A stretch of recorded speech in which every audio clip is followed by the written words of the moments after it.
Israel और Iran के बीच जारी संघर्ष ने एक खतरनाक मोड़ ले लिया है। दोनों देश एक दूसरे पर एक के बाद एक हमले कर रहे हैं। ताजा हमला इजराइल की तरफ से ईरान के 9 लोकेशंस पर किए गए हैं। दावा किया जा रहा है कि ईरान का मिलिट्री कैपिटल कहा जाने वाला इस्फान शहर को भी इजराइल ने निशाना बनाया है। इस्फान में नाटंज न्यूक्लियर प्लांट के साथ ही इस्लामिक रेवोल्यूशनरी गार्ड कॉर्प्स की एयरफोर्स का हेडक्वार्टर भी है। इस संवेदनशील जगह पर हमले की वजह से ईरान की सुरक्षा व्यवस्था पर कई सवाल भी उठ रहे हैं। एक तरफ जब ईरान ने हमला किया था तब उसके ड्रोन और मिसाइलों के इजराइल पहुंचने के कई घंटे पहले ही इसकी जानकारी मिल गई थी। ऐसे में इजराइल और उसके साथी देशों ने मिलकर ईरान के हथियारों को नष्ट कर दिया था। लेकिन इजरायली हमले की जानकारी तब सामने आई जब वहां वास्तव में स्ट्राइक हो चुका था। ऐसे में सवाल उठ रहे हैं कि आखिर करीब 1000 किलोमीटर की दूरी पर ईरान को निशाना बनाए जाने की जानकारी पहले क्यों नहीं आई। इसे लेकर ईरानी अधिकारियों ने चौंकाने वाला दावा किया है। अधिकारियों ने बताया कि ईरान में उसी की जमीन से हमले किए गए थे।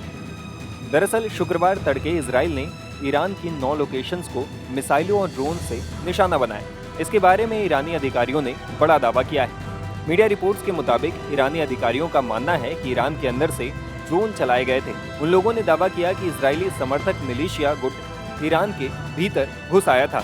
उसने ड्रोन से टारगेट किया। गौर करने वाली बात यह भी है कि इस हमले को लेकर ईरान अभी इजराइल को न क्लीन चिट दे रहा है और न ही इसे इजराइल का हमला मान रहा है।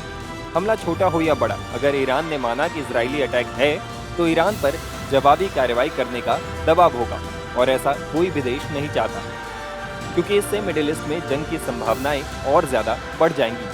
वहीं इजरायली हमले के बाद ईरान में लोगों ने जमकर प्रदर्शन भी किया। जुम्मे की नमाज के बाद वहां लोगों ने ईरानी और फिलिस्तीनी झंडे के साथ इजराइल और अमेरिका के खिलाफ प्रदर्शन किया। ईरानी लोगों ने इस्लामिक रेवोल्यूशनरी गार्ड कॉर्प्स को इस दौरान धन्यवाद भी दिया। इस प्रदर्शन में शामिल 37 साल के हसन अजीज मोहम्मदी ने मीडिया से बातचीत में कहा, आज इजराइल कुछ खास नहीं कर पाया। हमारे देश के अंदर से ही कमजोर ड्रोन्स के जरिए हमले किए गए थे। इजराइल मीडिया की सुर्खियों में आना चाहता था।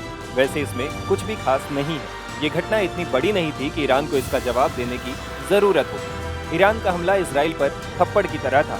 इस पर उसे कुछ करना चाहिए।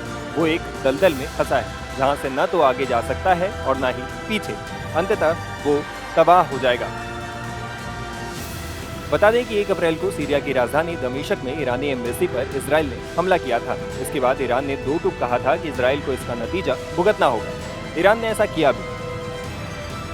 13 दिन बाद ईरान ने इजराइल पर 300 से ज्यादा ड्रोन और मिसाइल से हमले किए। हालांकि इजराइल का दावा है कि इन हमलों में इजराइल को ज्यादा नुकसान नहीं हुआ, क्योंकि उसने ज्यादातर ड्रोन और मिसाइलों को मार गिराया था। अब ईरानी हमले के करीब 1 हफ्ते बाद इजराइल ने जवाबी हमला किया है। टाइम्स नाउ भारत डिजिटल की रिपोर्ट।